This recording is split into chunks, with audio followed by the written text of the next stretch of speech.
Hey there, I thought I'd make this little video on who is Bryan Kimsey. That's me. The reason I say that is because this is a YouTube channel and I've had a lot of, I've gotten new subscribers and stuff. I think maybe my early subscribers were from the Martin Guitar Forum or from other places like that, and they kind of knew who I was already.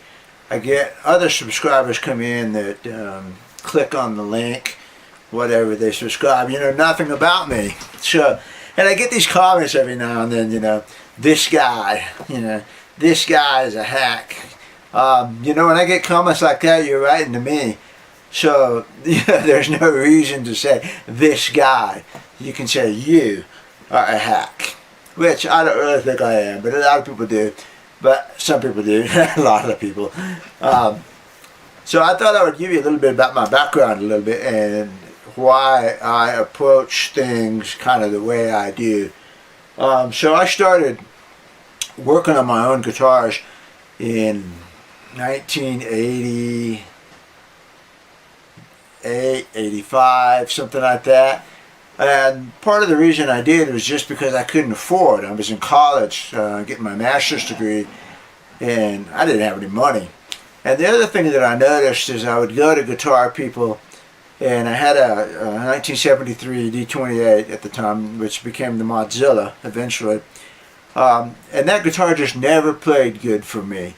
And I didn't know why, And I would take it to Guitar Repairman and say, this just doesn't play good. And I knew it didn't play good because I had some other guitars cross my path. Like, for instance, I had a 1965 D21 that my friend, the late cowboy poet Buck Ramsey, loaned me. And there's a video of that guitar on my channel. If you go search for D21s, you'll find Buck's guitar, where 20 years later, I got to work on it. Anyway, Buck lent me that guitar. He said, take it home. I got home, and that night I was playing faster, cleaner, and smoother than I'd ever played on my guitar. So I didn't get better, in 12 hours. It was the guitar. So that taught me that, sometimes it is the guitar. So I wanted to get my D28 fixed up to where it would play good. So I started taking it around to Guitar Repairman. And I took it to 5 different repairmen. Every single one of them gave me a different answer. And no one could tell me why this solution that they proposed would solve my problem of an ill-playing guitar. So I took it to the 5th guy. And I said, yeah, and the other guys, I thought it was important that they know what kind of music I play. Flat picking bluegrass. And I'd say, yeah, I'm a big fan of Tony Rice. And the first couple guys would go, who's that? So, forget it. The last guy, I said, yeah, I'm a big fan of Tony Rice. And he said, oh man, I love Manzanita. So, at least he knew the kind of music. And he talked about Pat Flynn's guitar, who was with Newgrass Revival. Okay, so he sat down and took a look at the guitar and explained why things were kind of wonky on it, which I won't go into detail here. But he finally showed me why. And I left the guitar with him, and he worked on it, got it playing good for me. So, as the years went by, I realized, I can't afford to pay these guys. So I started studying guitars a little bit. And that was helped out by the fact that I was asked to be assistant editor, no, contributing editor to Flat Picking Guitar magazine when they started up. Part of the reason for that was because I was writing a lot of stuff on the Flat Pick L mailing list, and I was very active on that for years and years and years. I was a moderator of it, one of the moderators, and I just started talking about things that I was finding out about guitars and throwing the ideas and getting feedback from other people, stuff like that. But anyway, Flat Picking Guitar magazine asked me to be a contributing editor for them. That was in maybe 95, something like that. So I worked for them for 10 years maybe. But in the early years, they flew me to a lot of the bluegrass festivals back east. Merle Fest, gosh, where else did we go? Not even east, but Lyons, Colorado. A couple of the other ones I went to. I don't remember. But Winfield, of course. So, those are 3 big festivals. And at those festivals, because I had my flat picking guitar magazine credentials, I was able to go backstage. And people, performers and stuff, were starting to know kind of who I was because my articles had come out in Flat Picking Guitar magazine, and the editor would introduce me, and I was familiar with their music. And when you're familiar with somebody and you can talk intelligently with them, they respect you, So I would ask if I could take a look at their guitar. And early on I had decided that, feel is not really a good way to describe a guitar, because yes, the feel and the playing is your final thing, but when you got a hold of a really good playing guitar, why was that? It's not just some magical pixie dust that comes down, because you can turn a good playing guitar into a bad playing guitar. So you ought to be able to do it vice versa. I saw an article on, I think it's Mark Kendricks from Fender Guitar Company, and he took apart Marty Stewart's famous Clarence White Telecaster. Took it all the way down, and I thought, man, I know Marty's probably fairly picky about how his guitar plays and where the pickups are and the string height. And I thought, man, if you take apart a Telecaster, which is a collection of parts, you better be able to put it back the same way it came apart, And I thought, measurements would be handy for that. So I started using a stack of guitar picks, because I've got a measurement, and I would slip them under the string. And then one day it occurred to me, why don't you just use a feeler gauge? So I went out to my toolbox, and I pulled out my feeler gauge. And this is the same feeler gauge that I've been using for 20 years now. And so, I'd carry this around with me because it fits in your pocket really handy. I started carrying the feeler gauge around with me to all those big bluegrass festivals, and there would just be, hundreds of guitars at these things, Collings and Martin and individual builders and guitars for sale. So I would sit down and I would play the guitar, and when I found one that felt good to me, that one plays good, then I would whip out my feeler gauge set and I'd start measuring everything. And I didn't know what I was looking for at this time, you see. So I just measured everything I could possibly think of. 12th fret action, 1st fret action. I checked the neck relief, I checked the nut spacing, how wide are the strings apart, everything I could think of. And I wrote it down in my little notebook, okay? So when I said I was a poor college student getting my master's degree, that was in wildlife biology. And I was a wildlife biologist for 15 years, and in the last 4 of those years, I worked as a statistical analyst for a team of several PhDs. So it seemed logical to me to measure these things and find the parameters of a good playing guitar. And that's what I did. And I had access to lots and lots of professional bluegrass musicians, actual genuine flat picker, people making their living from playing flat picking guitar. And I would ask them in the course of an interview that, because I interviewed, I think I had 4, 5, 6 covers on flat picking guitar, and an article every single issue, an interview and somebody or something like that. So I'm interviewing these guys, and I'd ask if I could see their guitar, just check it out. And I would measure their guitar. So, I got Tim Stafford and Sean Watkins and David Greer, and, just the list goes on of people, professionals, whose guitar I got in my hands and measured. So about 1998, 1999, I had enough numbers, I put them together in a spreadsheet, and I found actions. So I found a range of actions that professional guitar players use. That at least gave me a ballpark here, you see. So at least I've got a ballpark to say this is an action. Because you will commonly hear people say, bluegrass players play with a high action. Well, what's a high action? You know, when I first heard that in 1980, when I was going to music school at South Plains College, I did that for 2 years, got Associate of Arts in Bluegrass Country Music. Anyway, I heard that. Bluegrass players play with a high action. So I put a saddle in my guitar to raise the action up about that high, you know. And that's completely unplayable. First of all, none of the players that I measured had what I would even consider a high action. Or maybe if you were used to a super, super, super low action for whatever style of music, you might consider that high. But anyway, I had a range of numbers here. And I usually would have like a set of numbers. So here's the high action, here's the medium action, and here's the low action.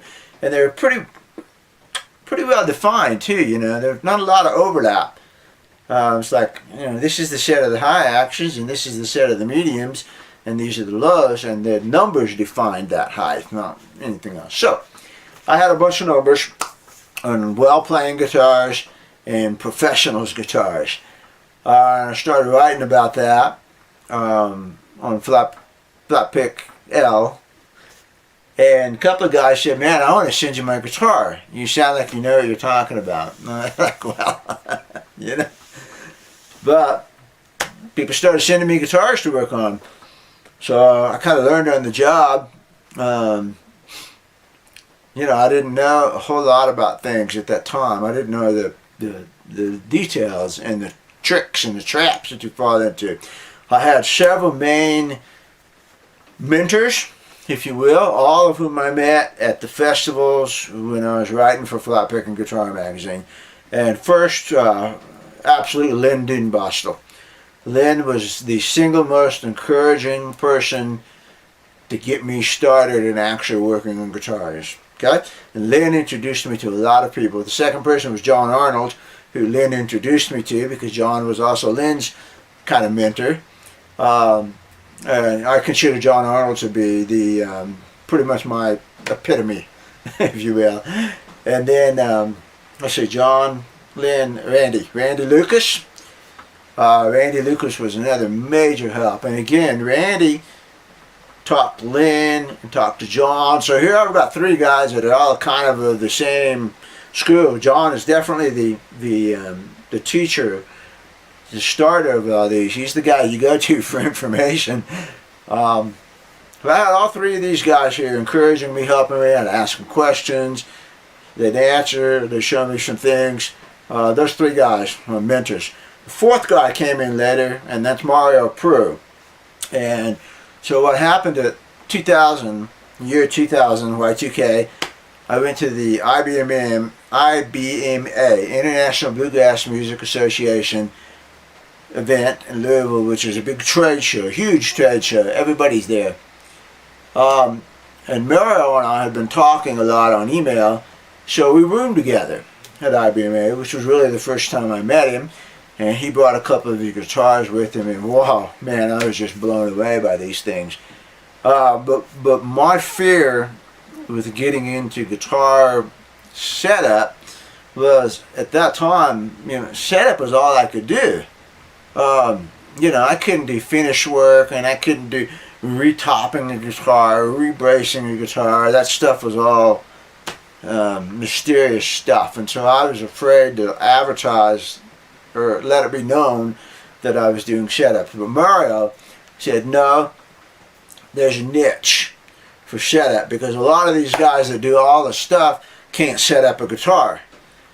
And so you just go in and you do what you can do, and what you do well, and do that, and then you learn the other things on the side. And I said, well, that makes a lot of sense. It was encouraging to me to hear someone have confidence in me.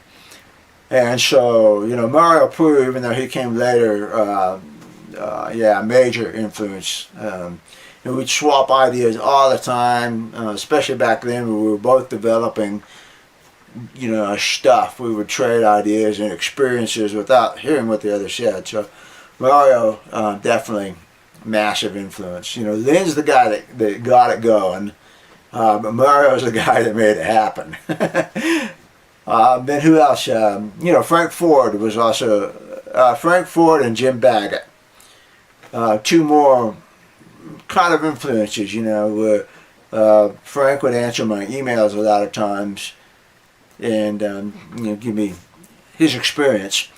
And then Jim Baggett was just, I'd run into him every year at Winfield, and we would just talk shop about guitars. And boy, he's a genius at specialties. You see, pre-war Martins.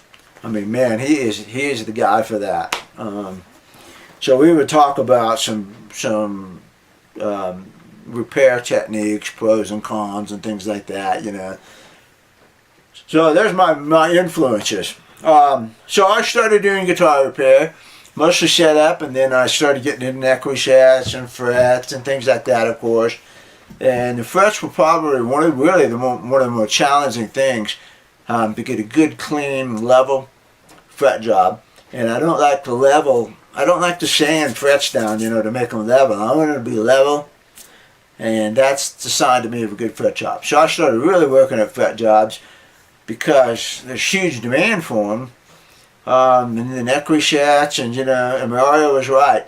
You develop all these skills as you go along, and you constantly learn new things. So by the year 2001, I was starting to get a lot of work, getting a little bit of a name for myself as being a conscientious guy, concerned for getting the guitars right. So in 2002, I got a call from Steve Kaufman, and he was looking for a guy to be the camp repair doctor. And Lynn Dunbostel recommended me for this position. So I thought, well, this is going to be kind of exciting. I said, yeah, I'll do it. So in 2002, was my first year as camp doctor at Steve Kaufman Acoustic Camp. In that 1 year, my God, I was so overloaded. I had no idea scheduling, how to do this thing.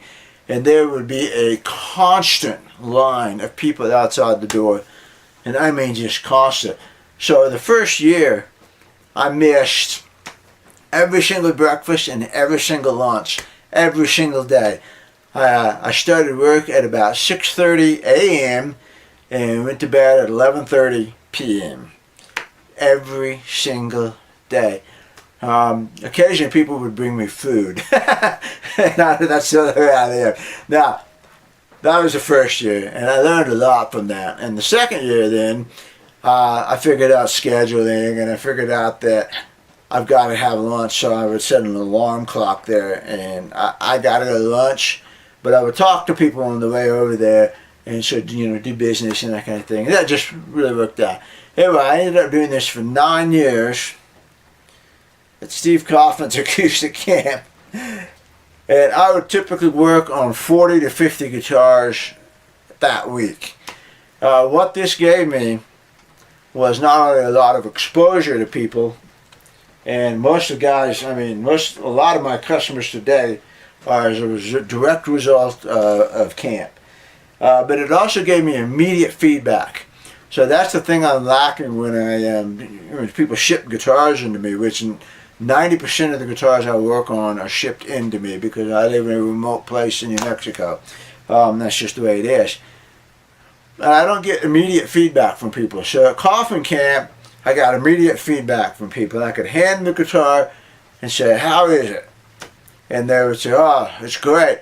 Or I think it's just a little bit high for me. Super.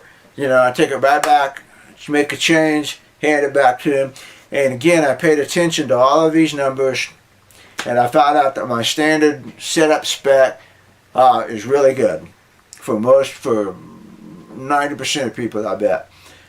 Standard 093 on the low E, 75 to 80 on the high E, you're good to go.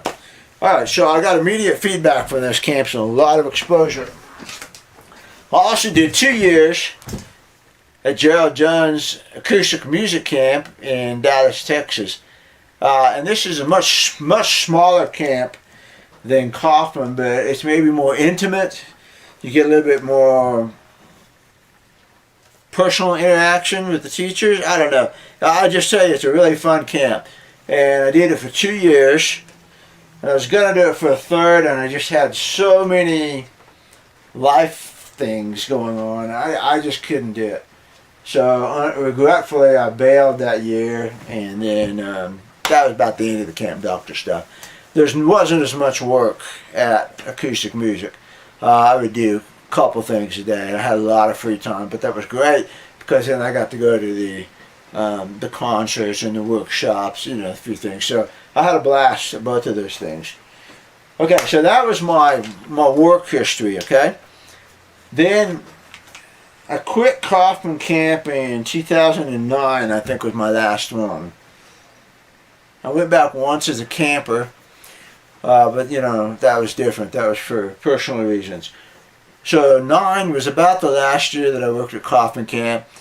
And then what's happened since then is I've gotten quite a reputation for working on 70s Martins. I got lots of videos on 70s Martins, and that just kind of turned into my specialty because I take the time to do the guitar right, or what I think is right. You know, I have my opinions on how you know, a guitar should be. You know, the whole deal about the oversized bridge. The bridge is in the wrong place. Some people want to go to oversized bridge. Some people sit the saddle back in the middle. And I explained all of my reasons on why I prefer to do it my way, which is to scoot the bridge back and have the correct size bridge, and even a smaller bridge like a 50s, smaller bridge, the saddle slot in the right spot, and to heck with the cosmetic dent, you know. I don't care that much about the cosmetic, but I have talked about that many times. But I think the reason I've gotten a reputation on the 70s is because I care about 70s Martin guitars, for one thing, and the results kind of speak for themselves. I have very few dissatisfied people, and the few that were dissatisfied was probably because we didn't have realistic expectations to begin with. So I try to learn from that and make my find out what your expectations are and see if the reality is going to match up to that, because I cannot turn a 1973 D18 into a pre-war D18. It can't be done, and in my opinion it should not be done, because you've already got the pre-wars, and you've already got people making good copies of those pre-wars, like all the Martin Authentics and any number of the small builders, the pre-war guitar company, Ken Hooper. You know, those guys make fantastic pre-war copies. So if that's what you want, go get one of those, because I cannot turn the 70s into a pre-war. But what I do is make the 70s more of the 70s. So it retains its characteristic sound, but a little bit more.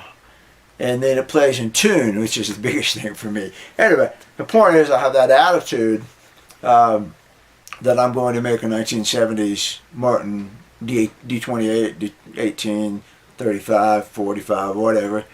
Your Martin D as good as I can make it without structurally damaging or changing anything. So the results speak for themselves, you know. You go to the Martin forum and you can search for me, find out what other people think about my abilities of 70s.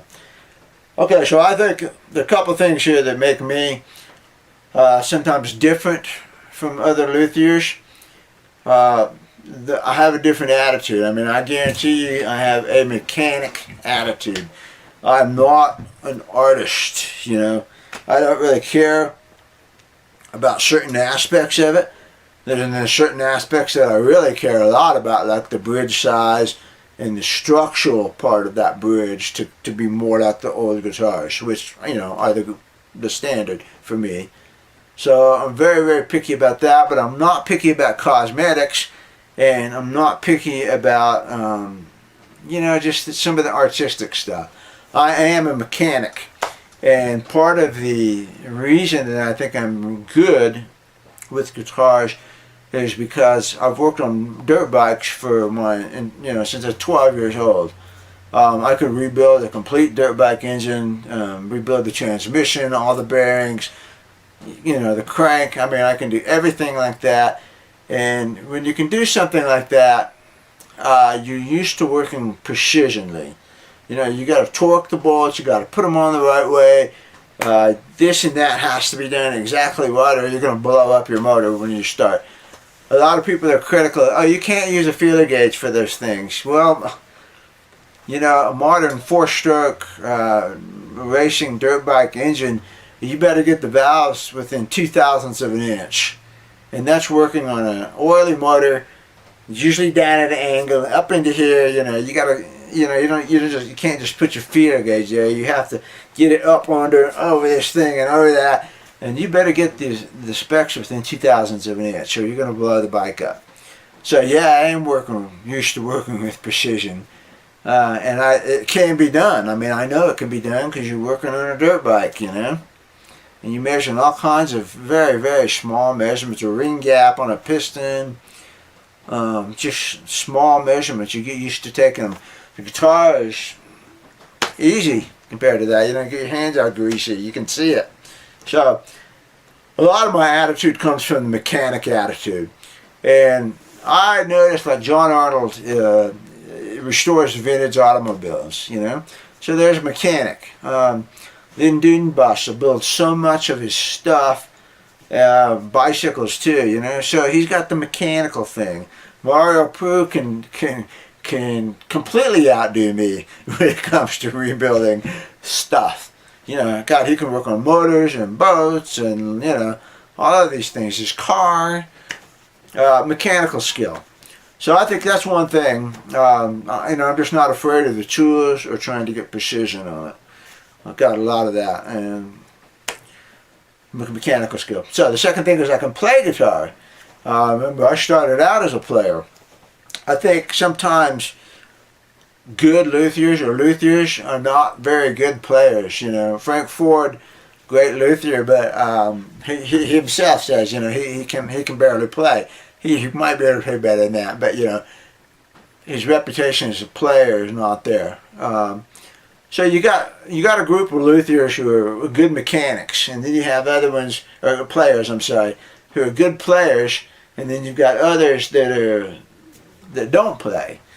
But to have the mechanic skill and then the playing skill, and I have won so many contests. I've won contests in Colorado, Rocky Grass. I got second place in mandolin there one year. I've won the Pagosa Springs contest, either mandolin or guitar every year until I quit going there. And one year I won both mandolin and guitar, which got me a lot of t-shirts. I competed at Winfield 4 times on guitar and twice on mandolin. I've never made the cut, but that's okay because I got only 5 guys make the cut out of 40. And I don't consider myself a top-notch contest player anyways. I'm doing it to push me. But I walked on stage at Winfield and gotten really good comments afterwards. Steve Kaufman came over to me after my last mandolin contest, and he just went, wow. He goes, Bryan, that was really good. And for Steve Kaufman to walk clear across the building to tell me that, that made my day. I didn't care if I won or not. That was so nice of him. So I asked my guitar player, I said, no, okay, be honest, where was I on the mandolin contest? And he said, man, you were in the top 10%, no question. But I thought, wow, I don't even really play mandolin. Then I said, how did I do in the guitar contest? Because he backed me up in that. And he goes, well, yeah, top 50%. I thought, wow, okay. But top 50% in Winfield and top 10% on the mandolin, that's pretty good. I mean, pretty good playing standards. In after this, I'll show you some other things. So that's, I think the fact that I have a mechanic skills, I can play, and then I also have the numbers skills from my years as a wildlife biologist and statistician. Good with numbers, they don't scare me. And then finally, I just have the stubbornness and determination to work on it until I get it where I want it, you know.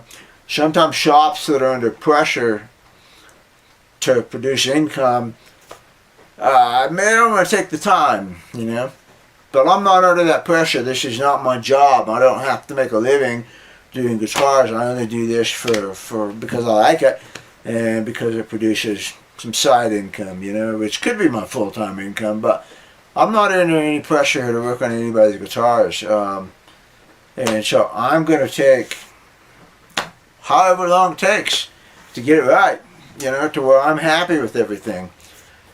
So, okay, so that's the deal. So, the last things on this is I've been on the, as a luthier, I made the cover of Tone Quest Report twice in a row. I got 2 issues back to back. I got a video of the guitar that I worked on for them. So that was just something that I thought was you know, I don't like to toot my own horn that much. I really don't. I'm just making this video for you guys. But so when I got 2 issues of Flat Picking Guitar Magazine, built the guitars for the owner. I built him 2 guitars, and his feedback was confidence building. Like, okay, you know, these guys think I'm doing a good job. That's cool. You know, that's happy. That's what I want. So I made the cover of Tone Quest Report twice. I've been on Flat Picking Guitar Magazine twice. Once as a writer Luthier, just getting started on the Luthier stuff then. And then the second time was in the fiddle tune issue, where I actually submitted a fiddle tune, my arrangement of a fiddle tune. So I thought that was pretty cool. There I got, you know, I'm on a list of all these great players. There's me. Golly, I mean, Brian Sutton's right below me, you know. No way. But that was kind of fun, you know, to get recognized as a good enough player to contribute to the fiddle tune issue. So what other, that's about all the recognition I think. I've been in those magazines. I wrote so many articles for Flat Picking Guitar Magazine. So, okay, anyway, that's me. That's what I do. You know, I don't have to do this. I'm just doing this for fun because I care about 70s Martins and a few other ones that are interesting. I really actually don't even like to work on pre-wars because the value is just so high. I don't even want to touch them, you know. I don't care if they do go to 11. I don't even want to touch them sometimes. So I'm really picky about that. But anyway, that's a lot about me. So if you ever wondered who Bryan Kimsey is, there you go. There's some of it. Okay? Bye-bye.